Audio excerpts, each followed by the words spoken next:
Eu vou compartilhar minha tela. Tá. Compartilhar aqui. Share. Share Já tá gravando. Show. Estão vendo a minha tela aí? Sim. O que vocês estão vendo aí? Estão vendo aqui Ainda não. Eu tô vendo aqui Agora sim.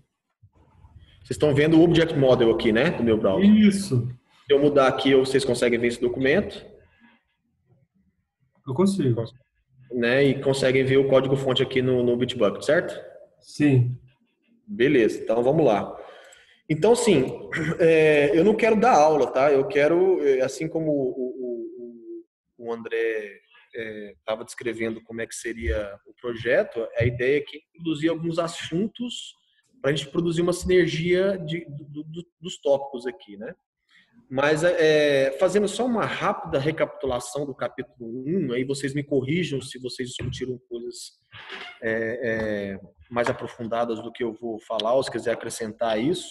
Mas o capítulo 1, ele começa a descrever basicamente alguns problemas que aconteciam no mundo do desenvolvimento de software e como era um caos desenvolver software. Vocês estão ligados nesse ponto aí? Sim, sim. A gente fez umas abordagens relacionado com como é que surgiu essa ideia de software complexo, como é aí assim no começo da nossa discussão a gente começou a falar da origem do problema, né? Que no livro ele fala que um sistema complexo surgiu desde lá de Adão e Eva. Aí a gente foi meio que destrinchando isso aí. Mas deixa eu fazer uma introdução mais rápida para ver se a gente consegue todo mundo estar no mesmo mindset. Assim, desenvolvimento de software não existia o conceito de paradigma. Na verdade, existia um conceito de paradigma porque as pessoas iam desenvolvendo software e iam divulgando literatura, assim como é feito hoje. E essa literatura as pessoas iam pegando melhores maneiras, melhores práticas, mas não existia um conceito em que todo mundo estava alinhado de como desenvolver software. E desenvolver software é resolver problemas humanos e problemas do mundo real, e esses problemas, quando bem analisados, estão extremamente complexos. Não importa o tamanho do problema. Se você for fazer uma análise de um problema pequenininho, se ele for simples é porque você não avaliou direito. Ponto. Entendeu? Porque você pode dar um zoom no problema e entender o problema de maneira micro, ou você pode entender o problema macro e entender os macro problemas que isso pode gerar em volta, e você nunca tem um sistema que iria... nunca teria um paradigma, por exemplo, que uma equipe de desenvolvimento desenvolvia igual a outra. Ou que uma empresa fazia um projeto em que era uma boa prática que a empresa Y também fazia. Então, o desenvolvimento de software, ele chamou de o caos, porque inclusive ele usa muita palavra nesse livro, não sei se vocês chegaram a ver, muita palavra colossal. Os sistemas não eram grandes, eles eram colossais. Dar manutenção daquilo era extremamente difícil, fazer poucas coisas era extremamente demorado, era comum fazer pequenas coisas demorar 1 ano, 2 anos para ficar pronto. E aí ele começou-se a pensar em como poderia se surgir um paradigma que todo mundo pensasse igual e todo mundo tivesse o mesmo mindset, já que todo mundo que olha para um problema tem uma perspectiva diferente do problema, né? Aí vocês devem ter discutido sobre o olhar do problema, foi isso? Foi né? Exatamente isso que a gente discutiu. E esse olhar do problema tem a ver com como é o observador, qual o contexto do observador, por onde ele passou, o que ele aprendeu ao longo da vida e tudo mais. Então ele começou a descrever o que é software, o quão complexo é software independente disso, e ele começou a falar sobre a questão de como você conseguir um framework, uma maneira de conseguir achar o problema real e resolver o problema real, e não ficar tentando resolver um problema validando de diferentes maneiras, de diferentes formas. E aí, quando ele usa o termo domínio, ele fala isso, né? E aí, o desenvolvedor de software, ele tem o objetivo, como engenheiro, de facilitar a vida de quem tem o problema. Então, não adianta nada você resolver, entender o problema do cara e dar uma solução para ele que é mais complexo do que o próprio problema em si.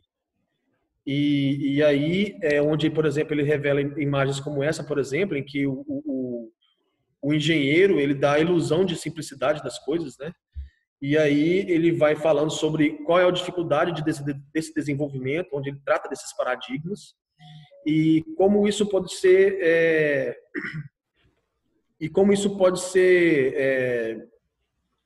chegar a um nível de descontrole que fica impossível depois de você retomar o controle disso.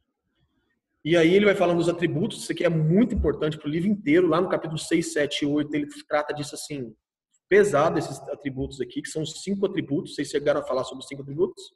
Sim, a gente falou. Né? A estrutura hierárquica, entender que tudo nessa vida Sim. pode ter as suas correlações e as suas familiaridades. Sempre tem uma estrutura inicial, sempre tem um começo de tudo, sempre tem uma estrutura primitiva. Sempre tem a questão de separação de responsabilidade, de que cada pedacinho desse conceito, né? E eu acho que ele, no meu livro, ele faz uma avaliação de plantas, mas essa edição aqui eu não vi, que ele fala sobre a análise das plantas que vão avaliar as células, né? E a célula tem as mitocôndrias, e você se dá o zoom na célula, você consegue ir tão profundo na célula, entender coisas tão profundas, e quando você vai abrindo essas coisas profundas, por exemplo, o que era micro virou macro, depois o macro virou micro de alguma coisa, e o macro de agora é um micro de alguma outra coisa maior, e assim as coisas vão se correlacionando, e aí você vai entendendo a separação das coisas. E aí você começa a encontrar maneiras de conceituar as coisas, e aí você começa a organizar o que está desorganizado e começa a dar ordem ao caos. Né? Que aqui tem até um conceito que ele fala, que é quando você vai colocando ordem no caos. E aí ele começa a falar sobre a abstração de o que seria o objeto. E aí falar sobre objeto, ele frisa muito bem isso. Não existe objeto em que não tenha alguma correlação com o mundo real, até mesmo quando é um objeto abstrato. Qual que é o conceito de um objeto abstrato? Vocês têm aí algo em mente? Alguém pode citar o que seria um objeto abstrato? Não sei muito. Objeto concreto? O que seria um objeto concreto? Objeto concreto. Vou falar, Beza. Objeto concreto é aquilo que você consegue pegar? Exatamente. Não só pegar. Aquilo que você consegue. Aquilo que você consegue observar, e ele está de uma maneira em que a concepção dele é clara. Por exemplo, um copo. Apesar de um copo não ter uma concepção clara, porque vários copos são diferentes, mas se eu falar para você que esse é um copo de uma café, de plástico, do tamanho X, do diâmetro, que tem o diâmetro X, e ele é macio, e ele é descartável, e eu começar a descrever isso para vocês, todo mundo vai chegar à conclusão que é o mesmo copo. Se eu falar para você que nuvem, quem não conhece nuvem, né? A não ser que seja cego, aí mesmo cego conhece o conceito de que é uma nuvem, isso é concreto. Mas e quando eu começo a falar, por exemplo, do sistema gasoso da nuvem? E quando eu começo a falar, por exemplo, de como funcionam as moléculas da nuvem? Porque isso está na nuvem também, não é? Não é objeto correlacionado? Sim. Né? Não é familiaridade, ou seja, se você for começar a pegar especificidade, você vai chegar a um ponto em que a parte primitiva dela é a parte comum. Então, o que seria um objeto abstrato? É aquela parte comum que você não consegue, de fato, descrever de maneira muito simples. Geralmente, ela é mais conceitual. E essa parte conceitual vai construindo coisinhas até aquilo virar concreto e ficar claro para todo mundo.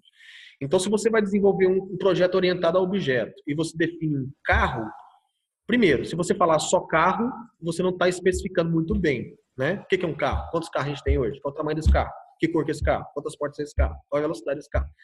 Então, aquilo que é importante para você, você especifica. Mas, por exemplo, se você for destrinchar de fato o que é um carro, você vai começar a tratar certos objetos que têm algumas operações extremamente específicas, como, por exemplo, combustão. Se eu falar combustão, todo mundo vai entender de maneira simples.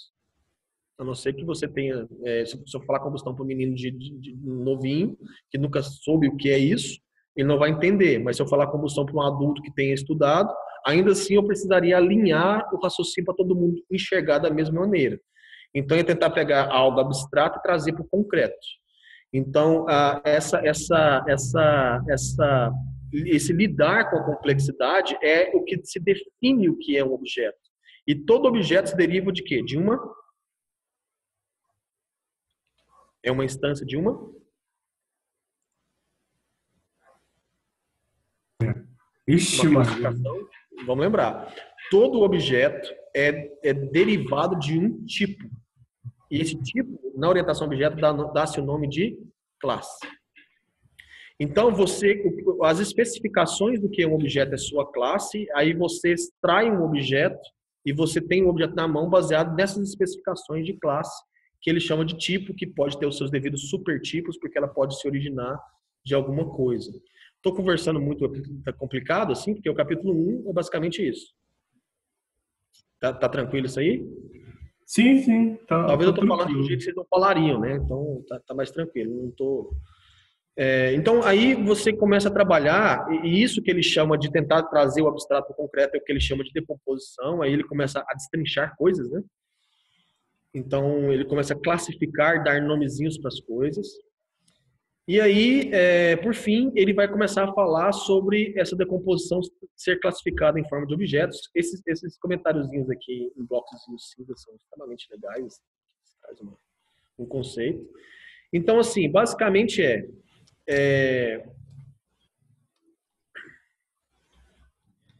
o que é um design de software? Para a gente fechar a análise do capítulo 1. O que é uma pessoa que ela vai fazer um design de software? O que quer dizer isso? Ele vai organizar como vai ser a interação de cada pedaço do software, por exemplo. Isso. A palavra design quer dizer projetar. Ele vai organizar como que vai ser a comunicação. A comunicação entre vários pedaços. Então, é engraçado. Quem falou isso foi o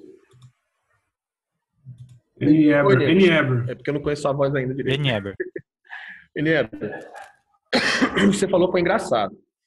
Você falou que é a comunicação entre as partes, não é isso? Nós que aprendemos a desenvolver software depois que o software já surgiu e já estamos usando os frameworks prontos, né? Que já só pega muitas coisas e usam. Esse é o nosso paradigma, mas antigamente não existia esse paradigma. E é isso que vai tratar o capítulo 2. Essa comunicação entre as partes é o conceito de você separar, modularizar o projeto, não é isso? E como os projetos vão se comunicar, como os modos vão comunicar entre si. Mas isso, por exemplo, existem paradigmas que não se definem assim, não modulariza. Você faz tudo, por exemplo, extremamente monolítico, funcional e foda-se, né? Então, assim, mas pegando um ponto mais para trás, porque a gente vai falar dessa comunicação entre camadas no capítulo 2. É basicamente o que é um design? Design de software. É você olhar para o problema, conseguir entender o problema de forma que você consegue desfragmentar, assim como é um serviço de engenharia em qualquer área, e você desfragmentando o problema, você dá nome para eles e você projeta em como o seu software vai resolver aquele problema. Isso é um design de software, praticamente é arquitetura de software, né? E aí ele trata sobre o que significa fazer um design de software, o que eles têm que satisfazer, isso aqui é bem legal. E aí a importância de você construir modelos, né? E o que seria um modelo? Aí o capítulo daqui para frente é só falar sobre modelos. Qual que é o conceito de modelo de software? Alguém consegue falar para nós?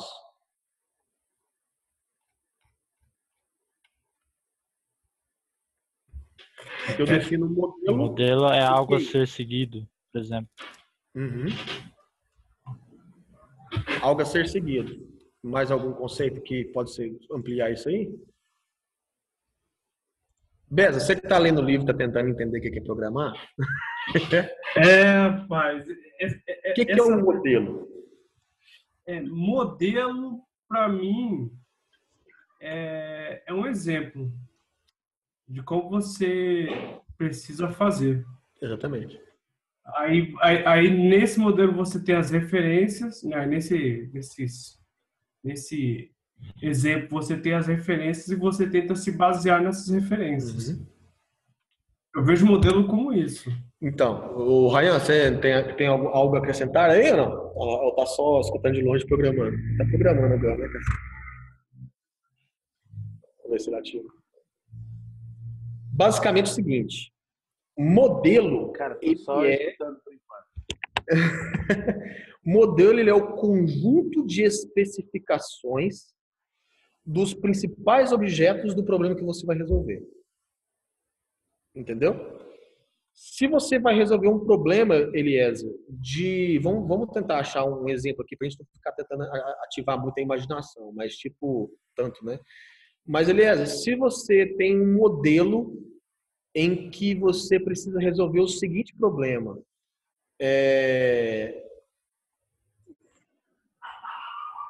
um semáforo está estragado. Você precisa consertar aquele semáforo, beleza? Certo. Para consertar aquele semáforo, o que você vai trabalhar? Quais os tipos de coisas que você vai trabalhar? Seu software precisa enxergar como as principais coisas. Vamos parar para analisar. Tem um poste do semáforo, isso tem um modelo, o poste do semáforo tem um modelo específico? Então a especificação dele não é igual a um poste de energia, certo? Um semáforo, provavelmente. Um semáforo em si, essa palavra tem que significar alguma coisa. Possivelmente é um sinal de trânsito quadrado que possui luz vermelha, amarela e verde, que tem seus devidos significados, que ele acende, ele apaga e tal. Então, vamos parar por aí, por exemplo. Nós temos dois modelos. O poste, suponhamos que o semáforo caiu, sabe? Ele tem um poste e tem um semáforo. São dois modelos. O seu software tem que resolver problemas envolvendo dois exemplos. Aí o Eliezer escreveu bem, mas, Eliezer, exemplo só é muito abstrato, né? Porque se você falar a palavra exemplo, você tem um mundo de aplicações em cima disso. Mas o modelo, basicamente, é aquela especificação que você vai resolver o problema. Você, às vezes, pode pegar um semáforo e falar só das luzes dele, não falar que ele tem um sistema embarcado, não precisa falar nada disso, que não te interessa, mas o seu modelo que lhe é necessário vai até ali. Então, o que é um modelo? É um conjunto de especificações. Quando você faz uma classe, onde é que você coloca a especificação da classe? Você usa as propriedades, que podem ser públicas. Model. Pois é, modelo, né? Como é que são as especificações dentro de um modelo? São as propriedades, que podem ser públicas, são aquelas que são acessíveis externamente. Podem ser protegidas, acessíveis dentro da família, e podem ser privadas, que só ele entende. Uma vez que você definiu esse modelo, você tem ali uma especificação limitada e deveria, né, ser imutável. Ou seja, um semáforo, todo mundo que está envolvido no projeto deveria entender o que é um semáforo dentro daquele conceito. Beleza? Então, basicamente, o modelo é isso. E aqui nós vamos tratar de modelo o tempo todo, né? Esse modelo, como é que nós vamos definir nossos modelos e tudo mais. E aí nós vamos entrar no capítulo 2. Aqui que eu fiz aqui, galera, eu peguei e traduzi para português os principais tópicos de discussão, tá? Se vocês quiserem que eu compartilhe. Pô, massa, hein? Aí eu peguei aqui, fiz uma abordagem, mas eu consegui ir só até o capítulo, só até o 2.2, que já é muita coisa. E aí a gente pode depois estender. Eu percebi que alguns capítulos, títulos de capítulos eu não traduzi.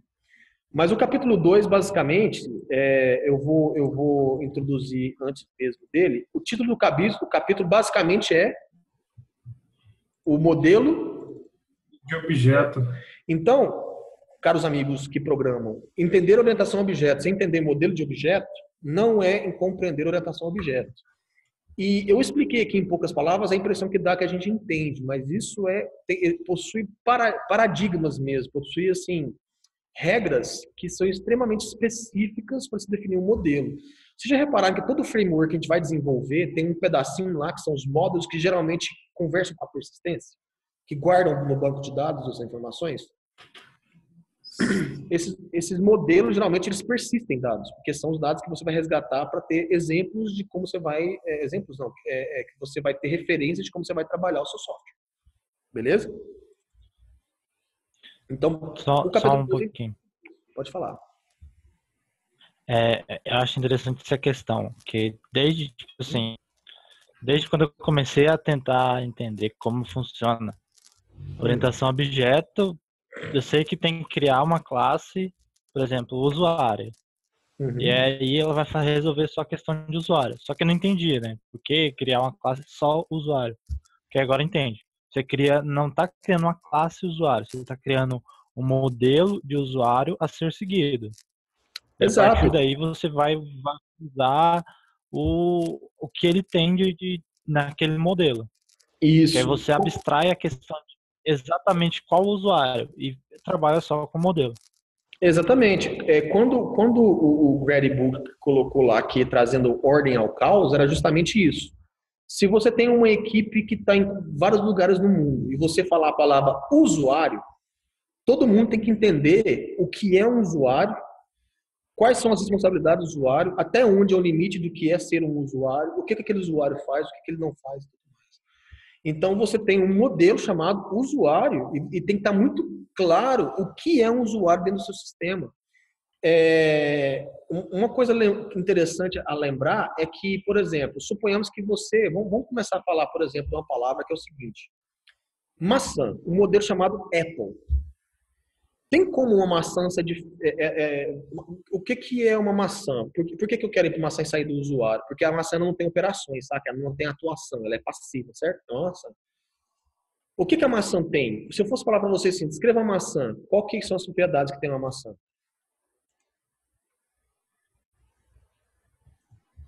Falemos de uma maçã. Propriedades. Tem massa. Massa. Tem o caroço. Tem sabor, tem semente. Tem semente. Tem casca.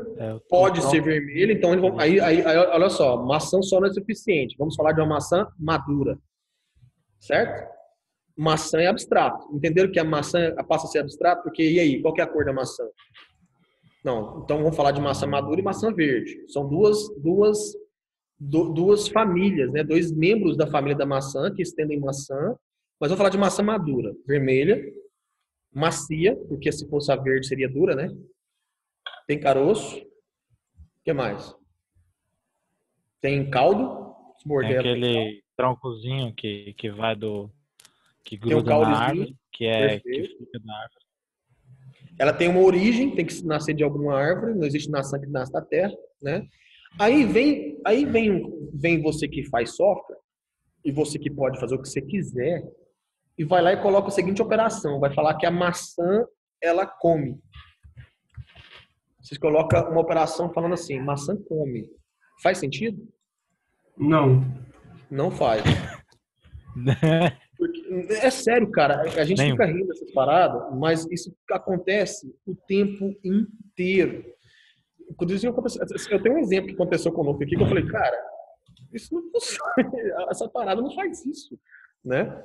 Então, assim, eu posso estender esse assunto depois. Tipo assim, uma maçã, ela não tem operação nenhuma. E nego começa a falar assim, a maçã cai. Ela cai, né? Quando ela amadurece, ela cai. Mas é ela que cai? Faz sentido? Então, voltando ao usuário, se você tem o seu usuário no seu sistema e você começa a dar atribuições para esse usuário à torta e à direita, sem documentar isso, sem a galera entender o que é um usuário, vai fazer sentido o que é um usuário? Saca? O seu usuário é um usuário que não tem acesso financeiro, aí que você começa a colocar lá, por exemplo, operações em que ele começa, por exemplo, a precisar de acesso financeiro, sendo que ele não tem acesso financeiro. O seu usuário, por exemplo, eles são um usuário que mora no Brasil. De repente, você começa a colocar, por exemplo, que lá em Nova York, ele faz isso, faz aquilo outro. Não faz sentido. E é muito comum a gente se perder na abstração. É muito comum a gente definir um modelo e esse modelo se perder ao longo do tempo. Isso acontece na maioria das vezes quando o software está em manutenção. Vocês entendem? E aí, inclusive, o capítulo 9, acredito, vai falar só sobre como vai tratar de um software existente obedecendo o que ele é e não o que você acha que ele tem que ser, saca? É muito, muito interessante esse conceito. Porque se você acha que ele tem que ser, de duas uma, ou alguém abstraiu errado, ou você tem que criar um software novo a partir daquele, saca? Então, assim, isso é muito interessante quando você entende um software que, por exemplo, a manutenibilidade dele é muito importante. E aí, deixa eu só tratar de um detalhe que antes de começar, que é o seguinte. Pode falar. Então, o conceito de modelo, ele não está diretamente à classe, está diretamente tudo está relacionado referências, né? Então, vamos esquecer um pouquinho do código e vamos pensar um pouquinho só na abstração. Ele é o seu conjunto de valores, de propriedades que definem o que seu modelo é. Certo? Suponhamos, Ele seria as regras que vai falar para você se isso aqui é uma maçã madura ou não. Basicamente, suponhamos que você pega, por exemplo, um modelo. Você sabe o que é isso aqui? Papel? Aquele bichinho que cola, né? É o post-it que eles falam, né? Esse papel aqui, ó, olha só, a abstração dele. Se a gente começar a abstrair, a gente tem tanta informação para abstrair desse cara, que ele pode vir da celulose, que ele é papel e tal. Mas, por exemplo, uma vez que eu falo que ele é um post-it, eu tenho as atribuições do que é um post-it, não tem? Uhum. Ele, por exemplo, qual que é a principal característica de um post-it? Ser colável. Ser colável. Aí, de repente, eu pego tinta guache e começo a usar no post-it. Faz sentido? Não. De repente, seu projeto faz ficar. Ok, você está fazendo um software parece. Que faz o que você bem entender. Mas no mundo real, se você chegar numa equipe gigante e falar assim, não, existe um objeto chamado tinta, do tipo guache, que pinta o post-it. Todo mundo vai falar assim, hein? Saca? Tipo assim, em software, deveria refletir o mundo real. E é isso que esse livro defende. Que você tem que ter abstrações que fazem sentido no mundo real. E é justamente isso aqui que eu selecionei. Olha só que interessante. Eu vou colocar isso aqui no Translator, porque aí fica fácil. A gente não precisa ficar tentando saber se a tradução está ok ou não. Olha só. O modelo de objeto engloba os princípios de abstração. E aí foi falado no capítulo 1 o que é abstração. Né? Beza, tá claro o que é uma abstração, certo? Sim. Né? A tentativa de você tirar daquele objeto observado, que eles chamam, a linguagem científica chama de artefato, né? Tirar daquele artefato que você está observando todo de informação que você precisa para entender de fato o que ele é, e não só você entender, todo mundo que está junto com você entender e olhar o mesmo objeto da mesma maneira, beleza? Beleza. Encapsulamento. O que seria encapsulamento? Foi falado de encapsulamento no capítulo 1. Vocês lembram o que é? Encapsulamento.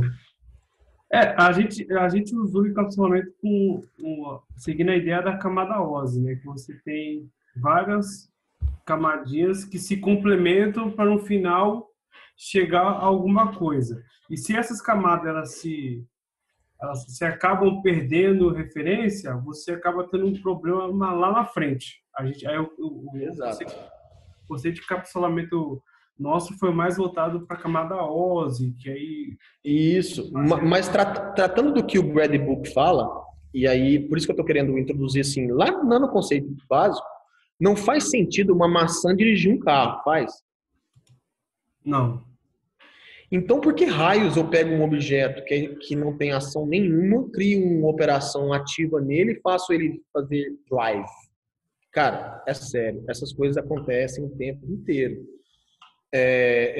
Quando você pega, por exemplo, software que você faz com muita pressa, a hora que você fala assim, puta que pariu, olha o que eu fiz aqui, né? Aí você vai ver quem foi o idiota que fez, você vai subir o seu nome lá, né? E aí, o encapsulamento ele define limites até onde aquele conjunto de abstrações que se tornam objetos, qual o limite deles? Até onde eles vão, certo? Uhum. Uma maçã é um exemplo extremamente idiota. Mas, por exemplo, um carro ele tem uma operação chamada combustão. Nós que dirigimos o carro, nos preocupamos sobre combustão? Não. Nós falamos assim, carro, faz combustão aí, a gente vai lá e dá um soco no carro e faz combustão. Porque entre nós e a combustão do carro existem várias coisas, como, por exemplo, ligar a chave, motor de partida, parte elétrica, uma caralha de coisas que vão no meio do caminho até a combustão chegar. Então, por exemplo, a combustão ela é uma característica do que do carro? É uma característica de fazer de o carro funcionar, né? Então, não é o carro. A Adcred fazer alguma coisa que o carro usa. Fazer o quê? É alguma coisa. Ah, tá. Fazer o quê funcionar? Qual parte do carro? O motor, o combustível. O motor, porra. Né? O motor velho. Ou seja, a gente não usa o motor, o carro usa o motor, a gente usa o carro. Saca? Então, assim, é isso que é ser engenheiro de software, saca? Tipo assim, eu liguei o motor. Não foi você que ligou o motor. Você girou o motor de partida. E o motor de partida mandou um comando elétrico para o motor. E o motor fez o pistão funcionar, que fez a mistura de ar e gasolina, que gerou a combustão. Ou seja, entre você e a combustão, existe um universo. Então, para o engenheiro de software, aquilo que não é da responsabilidade dele, ele não deveria nem saber que existe. E isso é encapsulamento. Ou seja, a combustão é uma coisa interna, que possivelmente tem uma coisa interna, do motor, certo? Quem usa o motor? O carro. Quem usa o carro? Nós. Então, nós, por não sabermos como funciona a combustão, só saber que ela existe, ok. Mas a gente não tem qualquer influência nessa operação, isso é uma abstração que o seu software, se você fosse desenvolver qualquer coisa envolvendo isso, não faz sentido um driver, que é o motorista, acionar qualquer tipo de acesso a motor na parte de combustão. Faz sentido? Não faz, né? Acho que, na verdade, assim, tipo, o acesso que a gente tem ao motor é via a interface pública dele, que é o acelerador, né? Isso, por exemplo. Acelerador, eu acho que aí não é nem aí, porque o acelerador, ele trabalha com alguma coisa também, que possivelmente é que faz o pistão andar mais rápido. Mas o acelerador, qual que é o objetivo do acelerador? Qual que é a operação? Se você pisa, o que acontece? Anda mais rápido. Anda mais rápido. Ou seja, a nossa preocupação, falando de encapsulamento, e aí a gente vai entrar em modularidade também, a nossa preocupação é sentar, fazer com que o carro funcione através de uma interface pública, né? Legal. E aí você pisa, porque é a maneira que é a operação que você tem de fazer o carro andar. Como isso acontece?